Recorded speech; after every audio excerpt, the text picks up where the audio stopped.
I'm Doug Atkinson here at Solutions Review, and I want to thank all of our panelists and speakers for participating in this quarterly mini jam.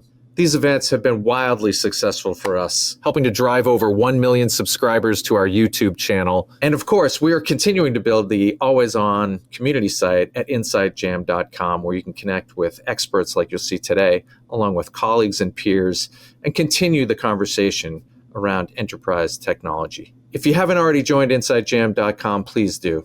And if you have, please invite a colleague to join as well. Thank you very much for being here, and enjoy this event.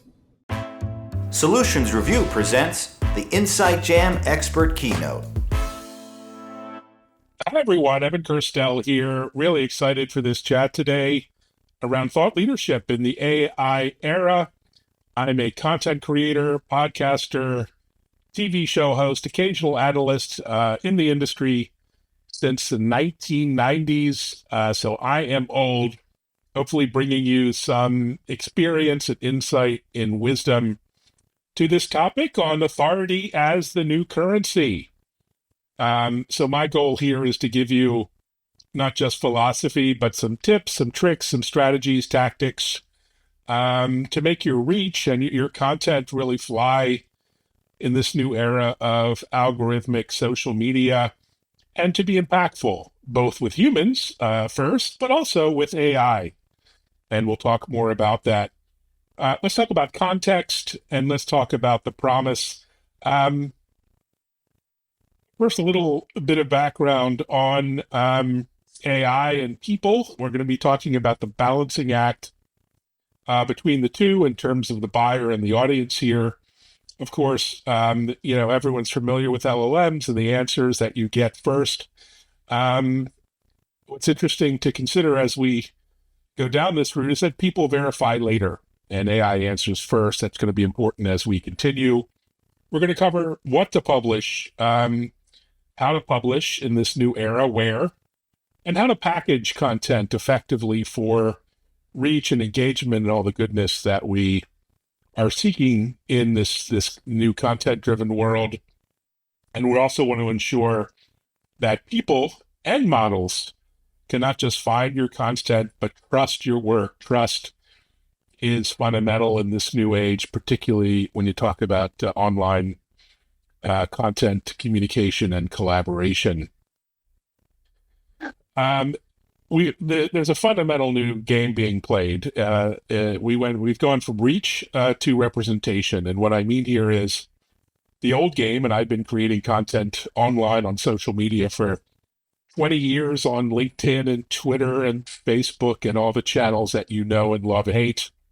The old game was maximize followers, impressions, views, clicks, shares, and that's still part of the game. The new game increasingly are your ideas, is your thought leadership presented inside AI, inside the answers that AI delivers? And that is a very interesting question we're going to get into.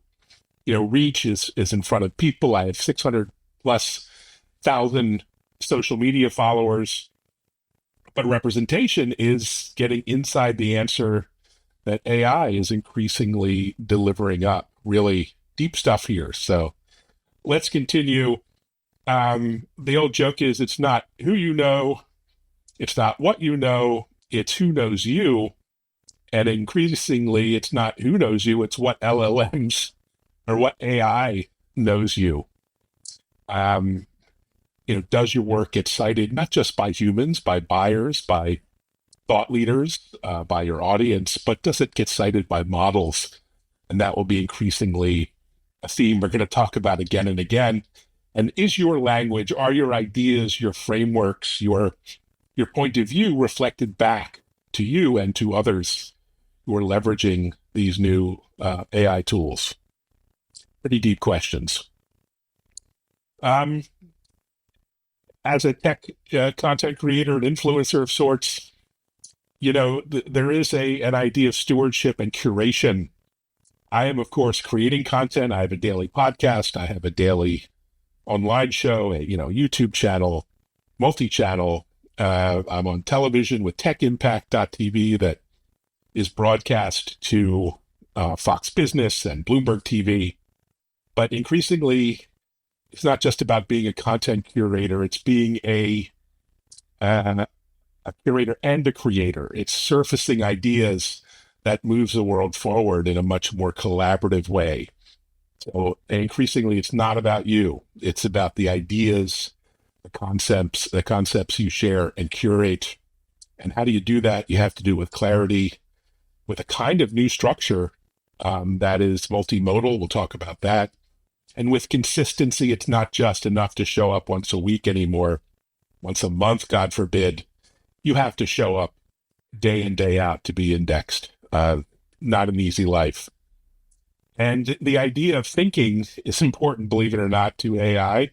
Thinking in public, questioning, posing questions, proving your work, proving your thesis has become an asset, not just for credibility and trust, but for the AI models who are looking for that.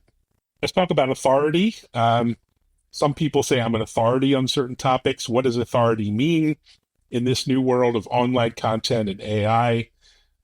Here's a bit of an equation that I borrowed from someone, I'm not sure who, but I think it's right, spot on.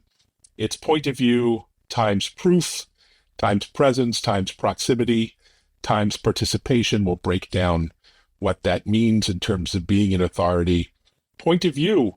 When I started podcasting and interviewing and doing online blogging and shows, I didn't really have a point of view. I was just sort of reflecting back what I think is common knowledge. Now you must develop and nurture your own point of view. Without it, you know, your authority isn't going to be reflected in the LLMs or, to your audience. So clear, defensible stances that take a 1 or 2 year time horizon. And a point of view isn't being a know-it-all, but it's having your unique perspective represented out there in terms of content. Proof, again, trust is based on proof, and increasingly customers, partners, they're looking for trust, and that means case studies. It means data, real data. It means postmortems, it means analysis. And if you can deliver proof, your authority goes way up. Presence, used to be being a blogger was a way to get presence. You know, the written word it is awesome. And writing was the way to go. Of course, we know that much more than that now. It means text. It means video. It means audio. Some of us consume audio all day, every day. I love audio podcasting. It means documentation. And so you have to think widely about what it means to have a social media presence. And it's no longer, one thing. Even for those Snapchat and Instagram and TikTok lovers, it's not just video either. Without the written word, those models are not going to give you the rocket fuel you're looking for. Also, proximity and participation. You know, I think my role as a kind of an authority on some things and an influencer on some things is because of the credibility of the network that I've nurtured and built. You know, I have folks like Jim Cramer or Michael Dell or, Salesforce, Mark Benioff following me. I have a network. And it's a loose network, and I think everyone thinks about their network as their Rolodex, you know, the folks you can pick up a phone and talk to. But having a credibility network of hundreds, thousands of people with a secondary, tertiary, second or third order connection is really important. And think about how you can nurture that second or third order loose connections are as important as your close, friends and colleagues. An active dialogue. Participation means feeding that network every day. It means participating in with likes, shares, comments, responses, replies, engagement. And if you want to be an authority, you have to engage in your network in some fashion, hopefully in multiple ways. So let's talk about AI, how it's reading us, how it's indexing us. There is a method to the madness. There is a structure. And that structure beats, sparkle, We've all seen the TikTok videos that go viral. And I'm not talking about virality here. I'm talking about the structure of posts, of content, of blogs that will get noticed. It means headings, it means subheadings, it means bullets, it means carousels, it means form factors, it means, filming horizontally and vertically, it means cropping. And so there is a method to how AI is going to consume your content. It means posting content that is skimmable. It's no longer enough or no longer necessary, or I think, to put out, 15-page white papers that no one reads. And AI, frankly, is not necessarily going to read it either. Think about creating content. From the old days, you used to talk about skimmable content that you give your VP that he can read in a minute or two. And that is the kind of content that increasingly is getting parsed for models. It also means words. Words are still important as much as we love video and audio. Words around the media, transcripts, captions, alt text, subheadings, titles are all fundamental to getting your content noticed and engaged with online. So, continuing on this theme of how AI is reading you and noticing you, it likes explainers. It likes education. Use real terms of art. We love our 4 or 5 letter acronyms in telecom and networking. Define the acronyms. Be specific. Talk about outcomes and numbers and trade-offs. And cite sources. We used to do this in the days of writing books. You have your sources, and that really helps feed the models in a way that gives you credibility and trust as well. And really important stuff. As a tech influencer, I know it's a terrible word, but let's just use it. I think, the key is to be a bridge in translating complexity to business impact.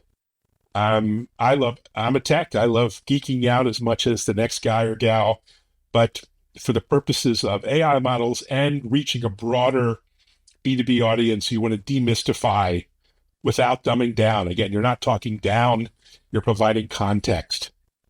So you can be a great explainer of tech subjects and put them in language and words that everyone can understand, from a network engineer to the C-suite and beyond. And, credit your sources, credit the teams, the people, the articles. That will go a long way to making your content fly. So what are these influencers? There's, millions of us out there. I think, frankly, everyone is an influencer to someone and something. But the term of art, someone with a large share of voice on certain topics online typically, but in real life as well. These are people you want to collaborate with, if not hire.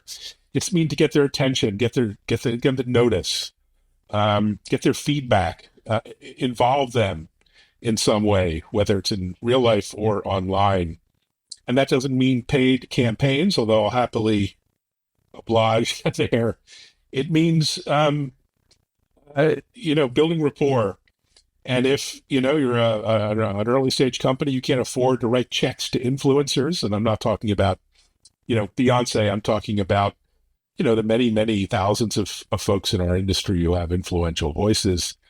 Build an internal influencer. Turn one of your engineers who enjoys talking and being online and on video into an influencer. Take that, trusted SME, that sales engineer who's great with customers, and help build an online professional, personal brand. Enable that person to share their point of view, interview that person. And we're not talking about highly polished production.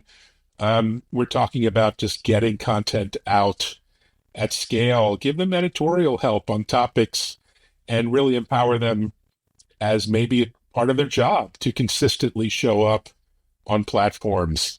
The point is, why influencers? It's people like to engage with and talk to people. I don't care how big your brand is.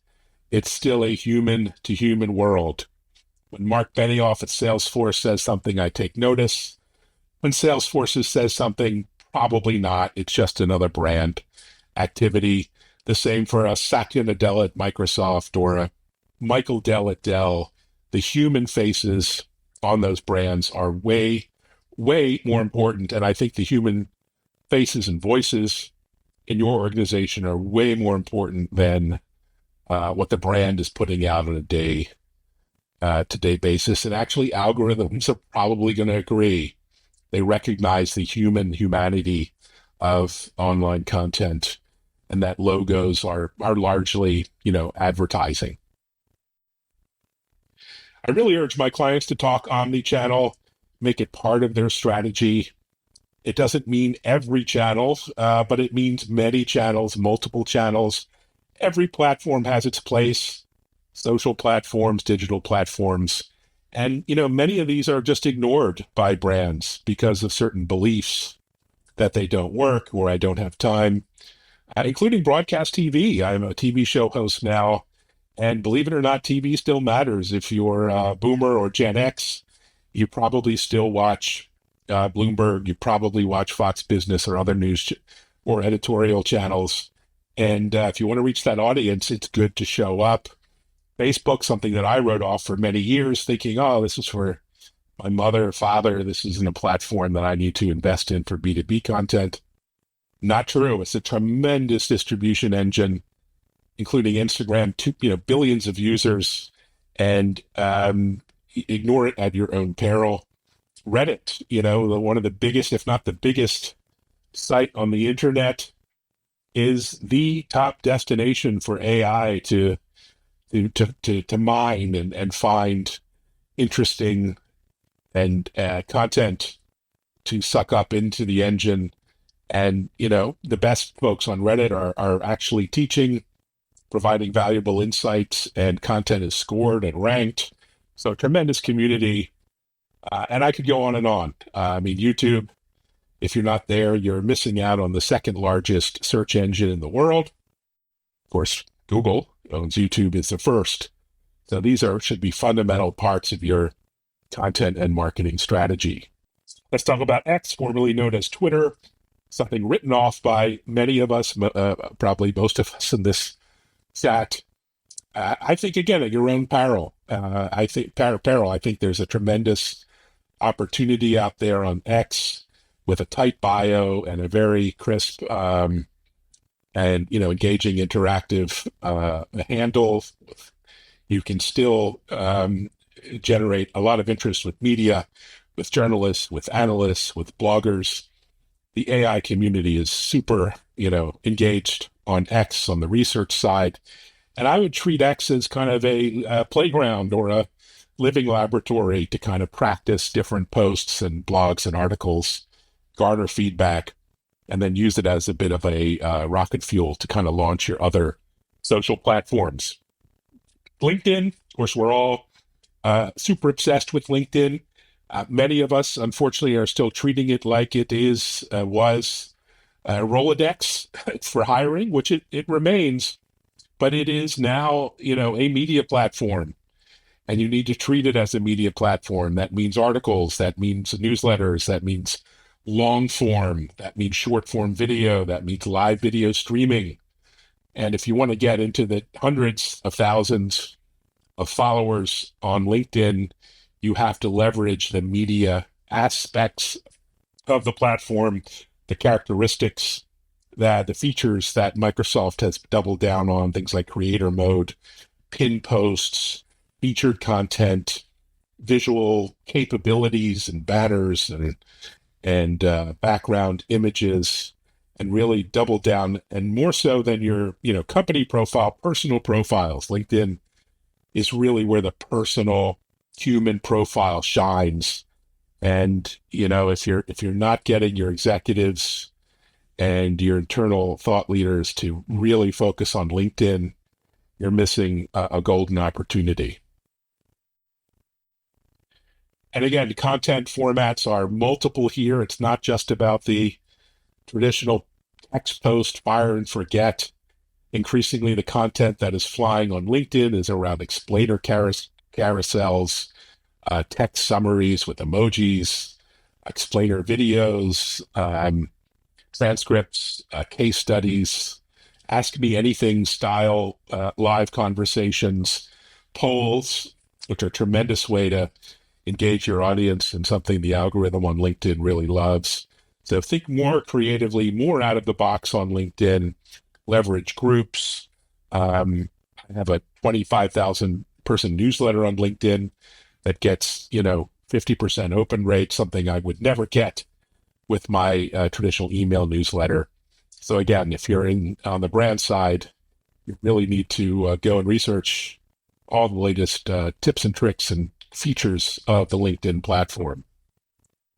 In terms of the algorithm, and I think this is true for most of the platforms, but the first day or hours really matter. LinkedIn engagement is really driven by comments. Views comments as a signal of engagement.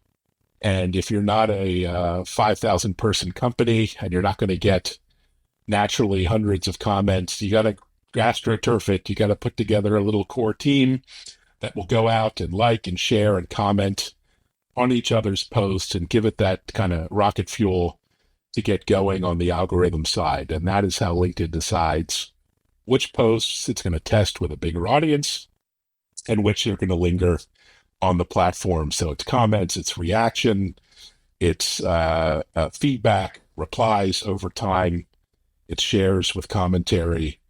And if you can incentivize your company, your community, your favorite followers, your fans, your customers to add comments to your posts in a timely fashion, you're going to really 10x your reach on LinkedIn. So let's talk about, what's next. You talk about authority, credibility, trust, influencer.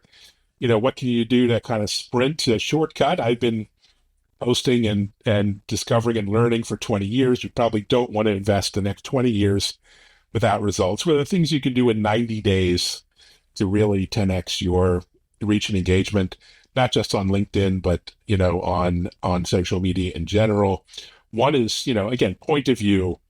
Put together a point of view document that could be, industry leading. It could be a little edgy. It could be a little controversial, and that goes a long way in terms of engagement. And, pick those pillars and build upon them. I think just pushing out press releases and, boring product speeds and feeds without point of view, it's just not going to fly in this new era.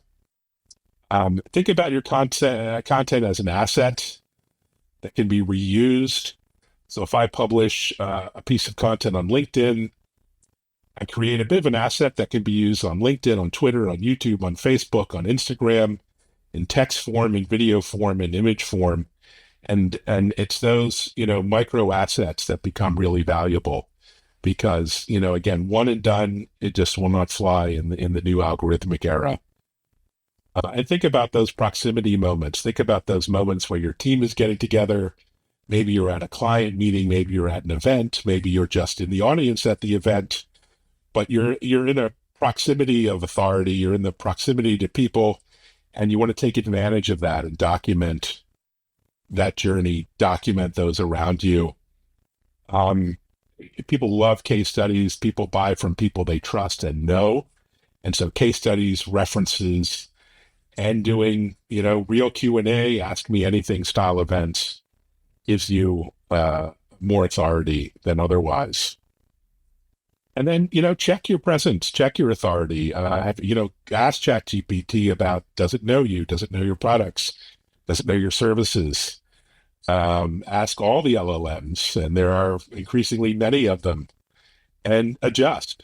There's no secret bullet, there's no silver bullet, but there is putting out content across all the platforms that might reach the LLMs and doing it consistently.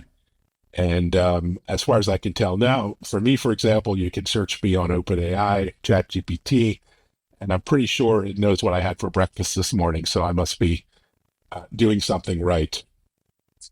Let's talk about stories. I mean, storytelling, of course, in marketing is as old as time, but, we really have to take storytelling to the next level. in terms of getting noticed by humans and LLMs, demonstrating expertise. You can take a 20-year security SME with zero social media footprint, and in 12 weeks, turn that person into a thought leader, a credible authority on topics by participating on panels, by creating point of view pillars, by, taking transcripts from discussions, customer discussions or podcasts, and turning those into the written word for blogging purposes or LinkedIn articles that will get indexed by LLMs. And you'll see results. That person will be cited by other people. They'll begin to be cited by models. And the rest will be history. Another big piece of advice I have is everyone's launching everything, and most people really don't care. A launch comes and goes and sort of is very ethereal, and it can disappear into the dustbin of history. But, make launches that last, create knowledge and insights that go beyond the initial launch and can be evergreen, particularly important on platforms like YouTube, where if you're into, SASE security solutions, that launch, that package of knowledge could live for 10 years and continually be served up to buyers or others who are interested in that content. So take your launch, which could be a press release and maybe a pitch deck, turn it into an architecture, a case study, a video, a glossary, a book, and make it memorable, and adopt language that will live on well beyond the launch and will compound over time. So next Monday, when you're back in the office and thinking about this topic again, let's talk about some specific moves and mindset to take this to the next level. One is write your point of view, document it, build pillars around it, and schedule a proximity moment. Maybe it's an Ask Me Anything, maybe it's a live stream. The key is not perfection, it's just progress. And try to think about your audience in terms of community and how that community can be nurtured over time. And whatever unique insights and intellectual property you have, think about how that can be propagated, not just held close to the vest and protected. So publish with purpose, partner with proximity, and participate with humility. And that's a big one. I think as much as an expert or an authority as you can be, being humble and not being arrogant is fundamental to connecting with your community. And remember, it's who knows you, including the model. And thanks so much for joining. I hope you learned a thing or two. I'd love to communicate, collaborate, connect out there. You can find me on all the social media platforms. If you're in the industry, come on my podcast, come on one of my live streams, come on my TV show. I'm a huge connector, a huge collaborator. I'm looking forward to learning from you about what's next in this industry. Thanks so much. For video highlights, replays, and more, visit InsightJam.com.